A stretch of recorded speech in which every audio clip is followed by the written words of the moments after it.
Ce journal vous est offert par le FPI, Fonds des promotions de l'industrie, votre partenaire privilégié pour la réussite de vos projets.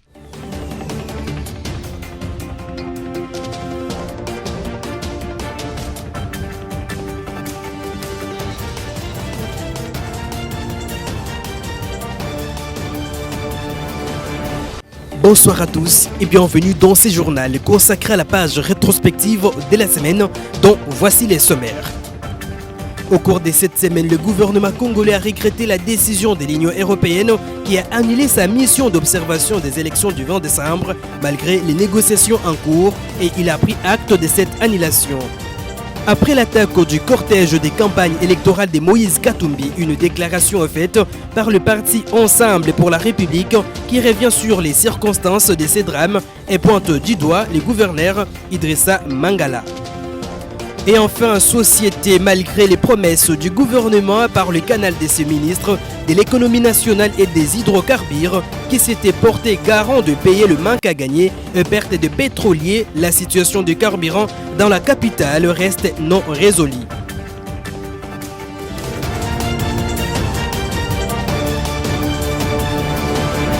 Les discussions étaient en cours depuis plusieurs jours entre l'Union européenne et les autorités congolaises sur le maintien ou non de la mission d'observation électorale de l'Union européenne.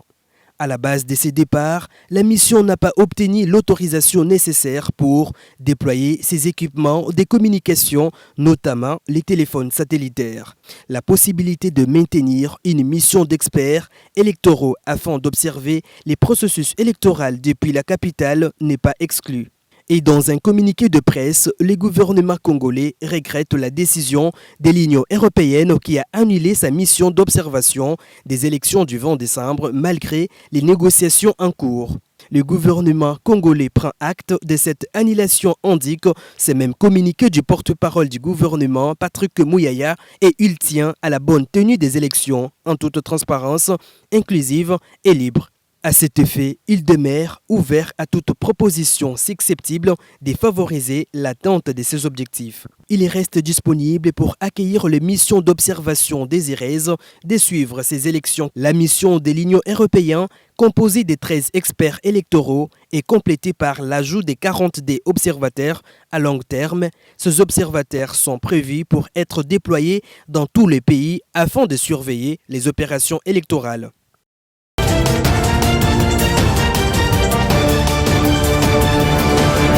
Les rendez-vous du 20 décembre en faveur du numéro 20 étaient au cœur de la communication du président candidat Félix-Antoine Tshisekedi ce mercredi 29 novembre à Buta, chef-lieu de la province du Bas-Uélé. À l'aéroport des Zéga en début d'après-midi, c'est un Fachi décontracté qui affiche ses assurances de l'emporter sur ses 25 challengers. Le bain de foule, attaché à sa personnalité, était au rendez-vous.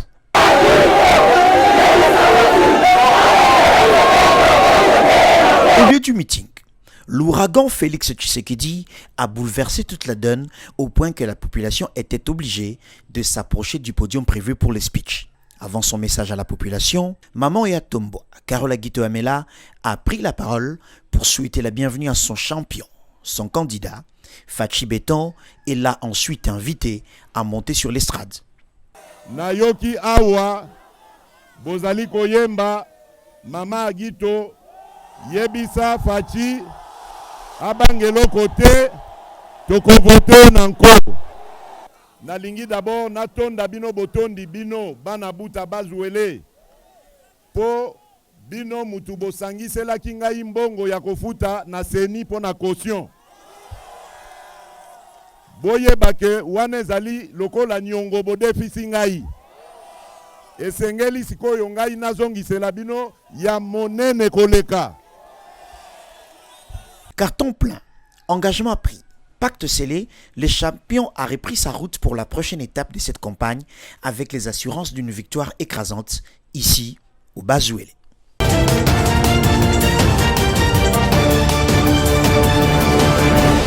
C'est mardi 28 novembre 2023.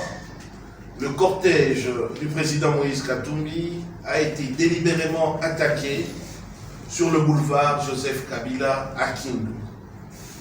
précisément entre la résidence officielle du gouverneur de la province de Maniema et celle du Premier ministre Matata. Cette violence, caractérisée par des jets de pierre et des tirs à balles réelles, a occasionné la mort tragique de maître Dido Kassi, président de la jeunesse des Ensembles, avocat au barreau de Kindu et père des 6 enfants. Le corps du disparu est à la morgue de l'hôpital Mapon, où affluent de plus en plus des blessés graves. Parmi ces blessés, on relève les directeurs des campagnes adjoints du Premier ministre Matata Ponyo, M. Godard Bilengue, qui a fait l'objet de 6 points de suture au regard des jets de pierre reçus. Des sources concordantes attestent que des assaillants ont lapidé les cortèges depuis l'enceinte de la résidence du gouverneur Idrissa Mangala. Des tirs d'armes à feu ont été entendus de manière régulière pendant cette opération. Cette agression, manifestement préméditée, est la suite logique de la décision arbitraire du dit gouverneur d'interdire d'abord l'accès à la tribune des manifestations, après que les candidats Tshisekedi, Félix Antoine, de son obédience politique, aient tenu sa campagne, en alléguant les risibles motifs de démarrage des travaux d'entretien.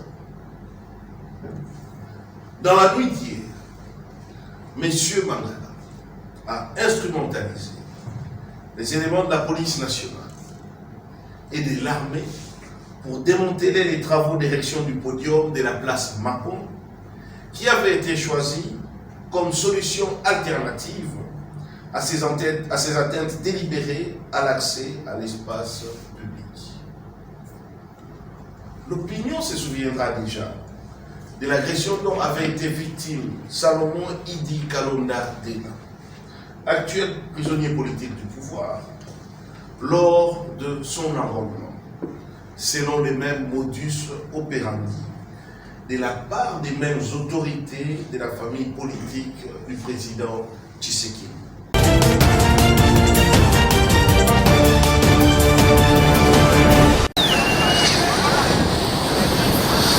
À une allure vertigineuse, le candidat numéro 3, le président Moïse Katumbi Tchapwe, enchaîne les étapes de sa campagne électorale à travers l'immense Congo, récoltant à chaque occasion des succès, les uns aussi retentissants que les autres. Ce mercredi 29 novembre 2023, il apparaît dans le Tanganyika, à Kalemi, cette ville qu'il connaît du bout des doigts, par cœur. Et les Kalemiards le lui rendent tellement bien. On se croirait en jour férié, alors qu'on est en pleine semaine de travail. Ici, pas de jetons de présence, pas de mobilisation par force. On vient par amour, par conviction, parce que l'on sait qu'il est temps de tourner la page et de lire un nouveau chapitre d'espoir. La communauté internationale, la CENI et tout le monde devraient religieusement suivre ces images du rond-point qui s'est boué pour comprendre que le match est déjà joué. Qui se déroule devant vos yeux n'est pas une fiction. Katumbi est dans la ville.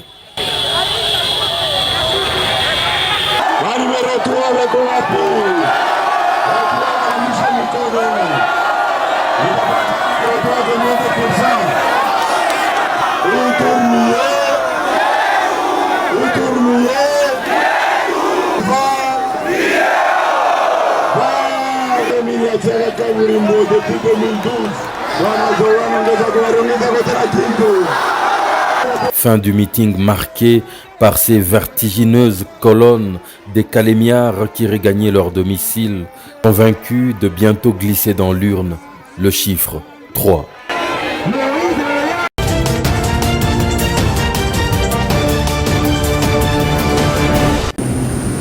Le ciel a pleuré toutes les larmes de son corps à travers une pluie à tout mouiller. L'argument n'était pas suffisant pour stopper l'avancée de la machine Katumbi vers Sobongo, Kamina, au cœur du Olomami, bastion fort du Boulouba, ce jeudi 30 novembre 2023.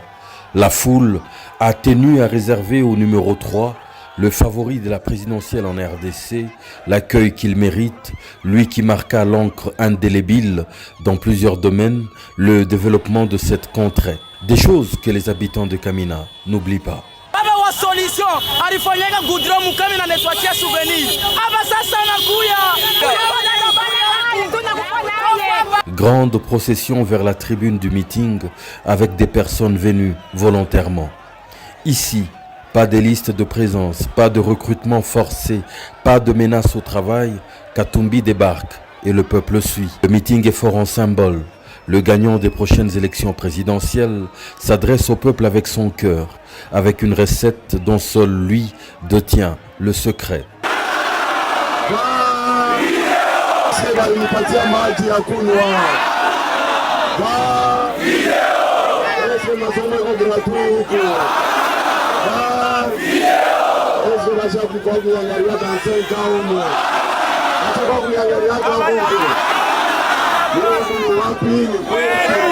Au nom du grand et vaillant peuple Luba, le grand chef Kasongo Nyembo tranche et clôt le débat sur le numéro à glisser dans l'urne.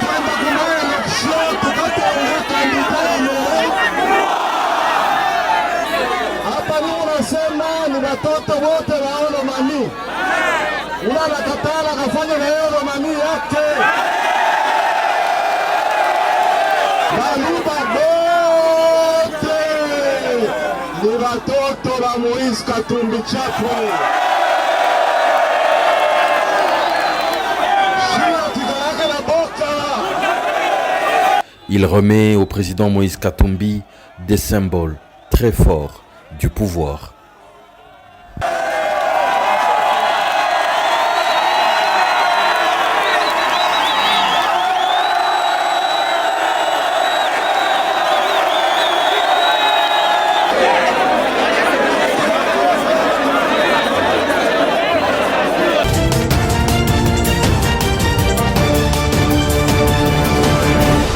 Martin Fayulu, candidat à la présidentielle 2023, était en campagne à Goma où il a défilé avec un cortège d'une centaine de partisans. Dans son discours, Martin Fayulu a par ailleurs accusé Félix Tshisekedi d'avoir pactisé avec le président rwandais Paul Kagame, dont le pays est accusé de soutenir les rebelles du M23 qui opèrent au nord des Goma.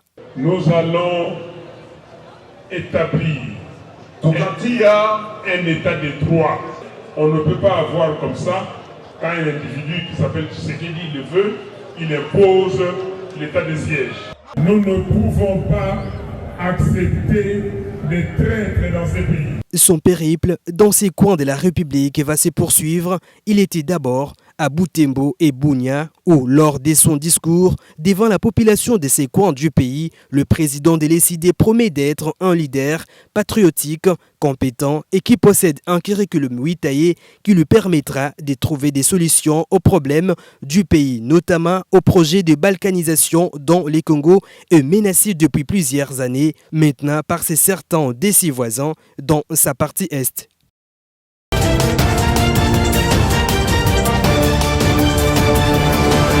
Pourquoi je suis venu lancer cet atelier? C'est parce que nous, comme Église catholique, nous croyons que les élections auront lieu à la date fixée. Quitte à chacun de prendre sa responsabilité à chaque niveau pour que les élections puissent se tenir le jour fixé. Nous pensons que dans le contexte actuel, nous n'avons pas encore toutes les certitudes que toutes les conditions sont réunies, les conditions matérielles, les conditions de déploiement de matériel d'observation seront là pour que les élections puissent vraiment avoir lieu le 20 décembre. Voilà pourquoi, tout en lançant cet atelier des observateurs à long terme, nous demandons aussi aux uns et aux autres de jouer leur rôle pour que toutes les conditions soient réunies, les conditions matérielles, mais aussi les conditions de crédibilité, d'objectivité soient réunis pour que les élections se passent dans de meilleures conditions et que le meilleur gagne.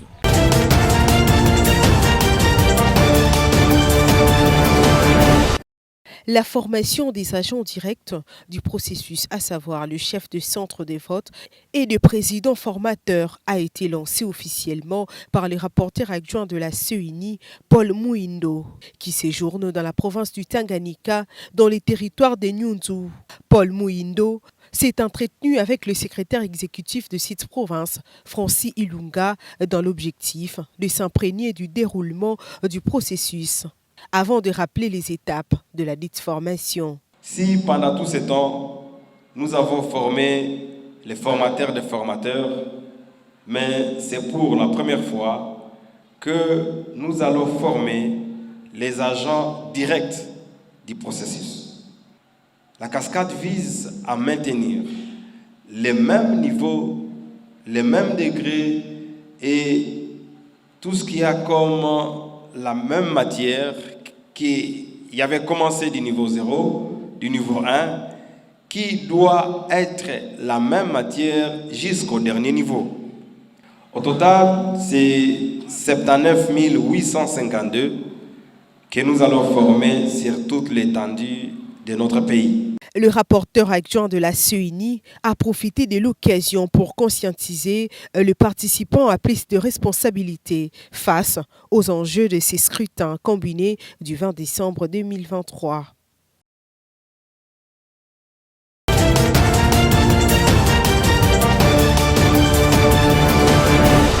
Le mot qu'il faut retenir, c'est la résilience. Notre économie a été résiliente.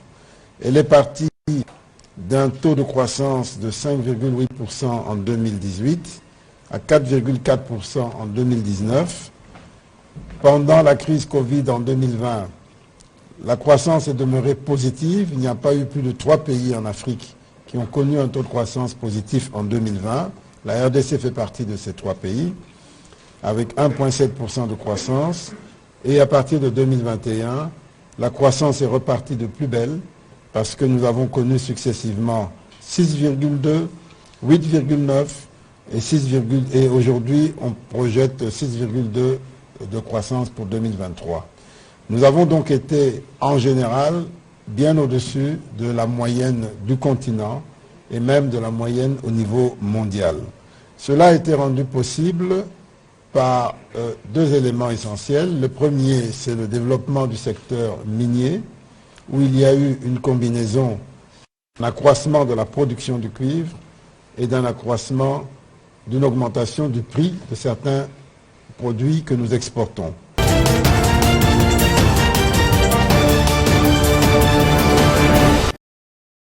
Les utilisateurs des engins motorisés se plaignaient la semaine dernière car il y a eu hausse des prix des courses des transports en commun.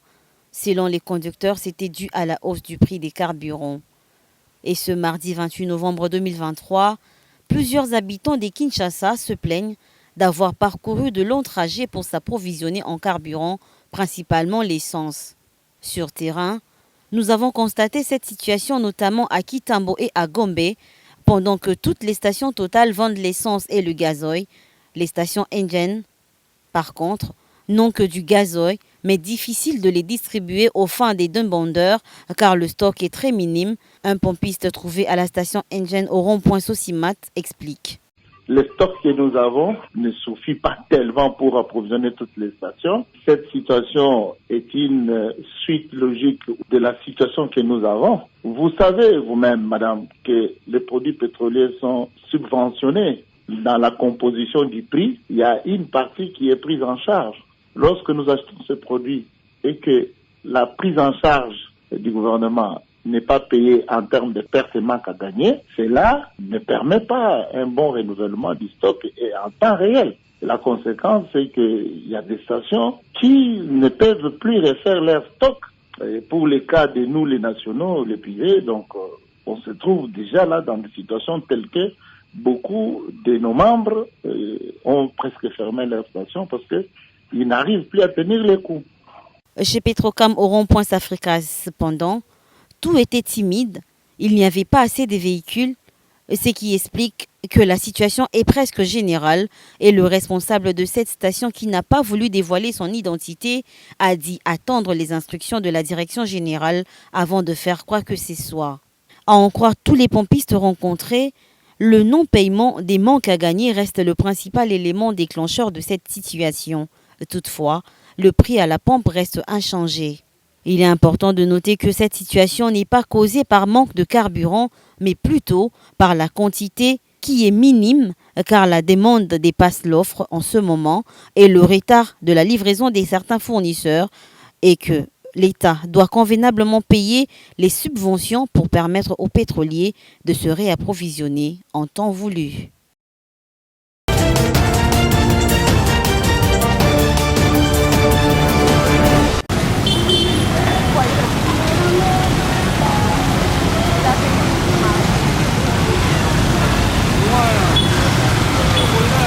Cela fait plusieurs mois que l'avenue Kabambari, au croisement des avenues du marché jusqu'à Bokassa, se trouve dans un état de délabrement très avancé. Comme vous pouvez le voir sur ces images, le caniveau sont bouchés et remplis de déchets. Le long de cette avenue, on retrouve en outre plusieurs trous empêchant même le passage aux piétons. Comme vous le savez, cette avenue contient plusieurs écoles. Les élèves éprouvent d'énormes difficultés pour passer.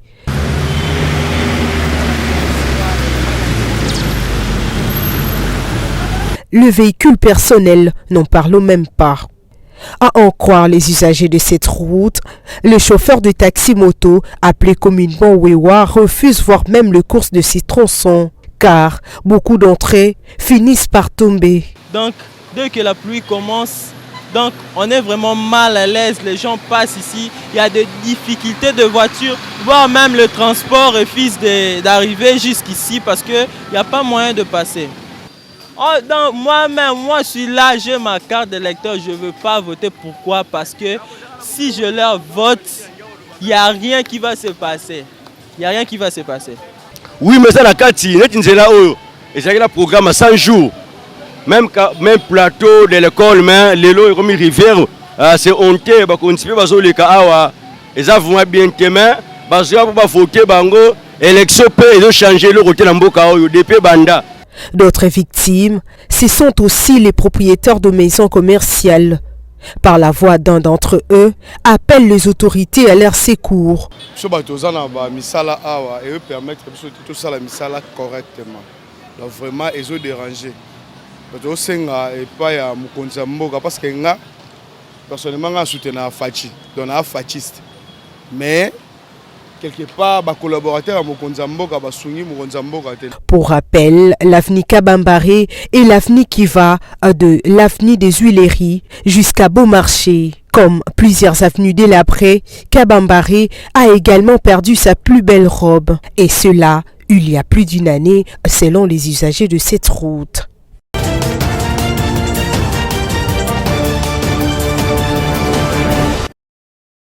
Ces deux terroristes neutralisés par les FARDC sont islamistes du MMS ISCAP et l'arme de guerre récupérée est de type AK-47.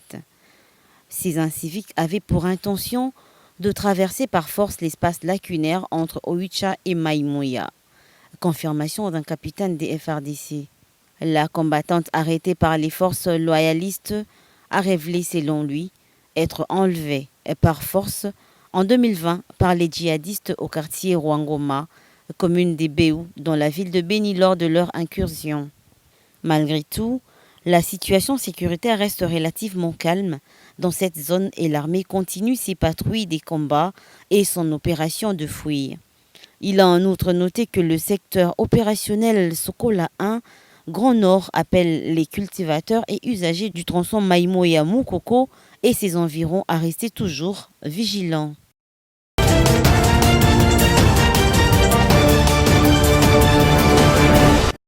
C'est une première pour la Croix-Rouge de la République démocratique du Congo, branche de la Tchopo, de célébrer la journée mondiale de 16 jours d'activisme contre la violence faite au genre depuis qu'elle a été instituée par l'ONU en novembre 1991. Les volontaires secouristes, beaucoup plus les femmes sont appelées à s'impliquer personnellement dans la réussite des activités programmées au cours de cette campagne pour éliminer définitivement ces violences dont elles sont victimes. Le conseiller du comité provincial en charge du genre, Philippe Betita, a indiqué que dans le cadre de cette campagne, quelques activités seront menées dans des écoles, des hôpitaux, des marchés pour sensibiliser les femmes et les jeunes filles à lutter contre ces violences. Pendant cette campagne, les différentes sortes de violences, des facteurs qui les fournissent et bien d'autres aspects seront évoqués. Le chef de division de la production, genre et inclusion à la Croix-Rouge de la RDC Chopo, Viviane Bella, a rappelé l'importance de cette campagne de 16 jours d'activisme.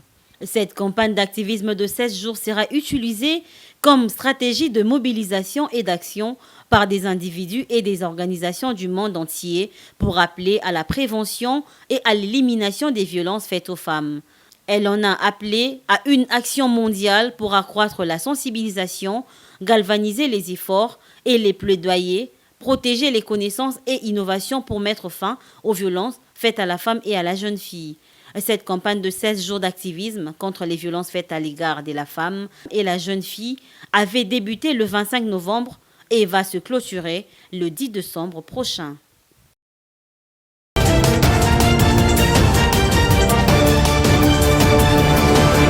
L'usine de production d'oxygène de l'Institut médical évangélique de Kimpese s'inscrit dans la feuille de route nationale visant à étendre la disponibilité de l'oxygène médical et des oxymètres des poules dans les établissements des soins. Cette initiative vise à améliorer la qualité des soins et des services dans toute la province du Congo central, en particulier dans les districts des cataractes. Dans son discours inaugural, le vice-ministre de la Santé Serge Olen a témoigné sa reconnaissance à l'organisation non gouvernementale Clinton Health Access pour son appui avant de faire le point sur les efforts fournis par les gouvernements congolais dans les hôpitaux des usines d'oxygène médical. Il a conclu son discours par le souhait d'y voir cette usine être gérée avec beaucoup d'efficience et de responsabilité. L'enquête menée en 2018 par l'école des santé publique de Kinshasa a montré que seulement 6% des établissements de soins disposaient de l'oxygène médical, mais les efforts fournis par les gouvernements et ses partenaires en réponse à la pandémie à Covid-19 ont fait passer cette disponibilité à 33%. Notons que l'inauguration des séjours reste donc un signe d'encouragement et une démonstration de la matérialisation de la couverture santé universelle, vision du président de la République, Félix Tshisekedi, a déclaré Serge Olen.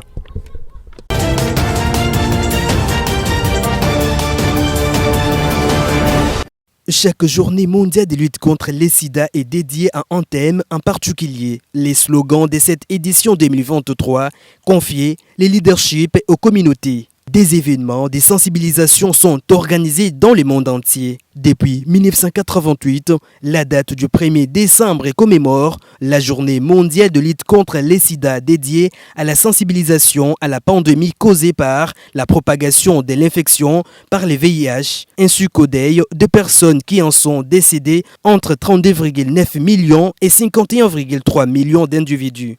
Dans 8 pays africains, au moins 15% d'adultes sont infectés. Dans ces pays, le sida provoquera le décès d'entières environ des jeunes africains, aujourd'hui âgés de 15 ans. Notons que cette journée fait partie des 10 campagnes officielles de l'Organisation mondiale de la santé en faveur de la santé publique mondiale, avec celle contre la tuberculose, le paludisme, l'hépatite, pour la vaccination, les dons du sang, la sécurité des patients, un bon usage des antibiotiques, ainsi que celle des sans-tabac.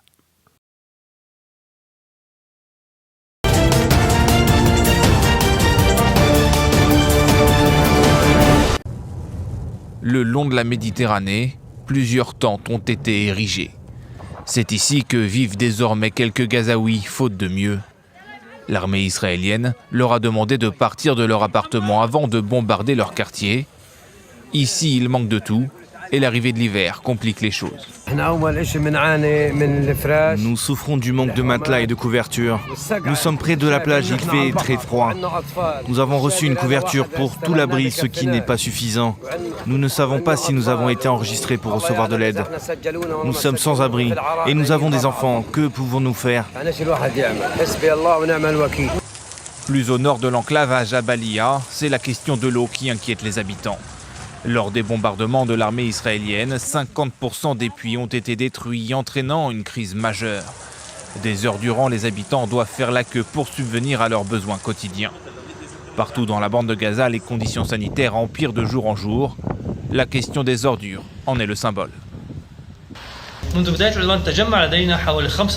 Environ 35 000 tonnes d'ordures ont été entassées, entraînant des problèmes de santé pour les habitants de Gaza. Les poubelles sentent mauvais, cela attire plein d'animaux, ce qui menace les citoyens d'une catastrophe sanitaire et environnementale. Le prolongement de la trêve pour 2 jours devrait permettre à davantage de camions d'aide humanitaire de rentrer dans la bande de Gaza. Mais pour l'heure, beaucoup d'habitants n'en voient pas le bénéfice.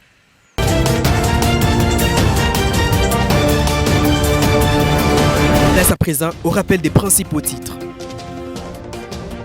Vous l'avez suivi dans ce journal, le gouvernement congolais regrette la décision de l'Union européenne qui a annulé sa mission d'observation des élections du 20 décembre malgré les négociations en cours et prend acte de cette annulation. Après l'attaque du cortège des campagnes électorales de Moïse Katumbi, une déclaration est faite par le parti Ensemble pour la République qui revient sur les circonstances de ces drames et pointe du doigt le gouverneur Idrissa Mangala. Et enfin, malgré les promesses du gouvernement par le canal de ses ministres de l'économie nationale et des hydrocarbures qui s'étaient portés garant de payer le manque à gagner et perte des pétroliers, la situation des carburants dans la capitale reste non résolue. Ce journal est complètement terminé. Merci de votre fidélité. Au revoir et bon week-end chez vous.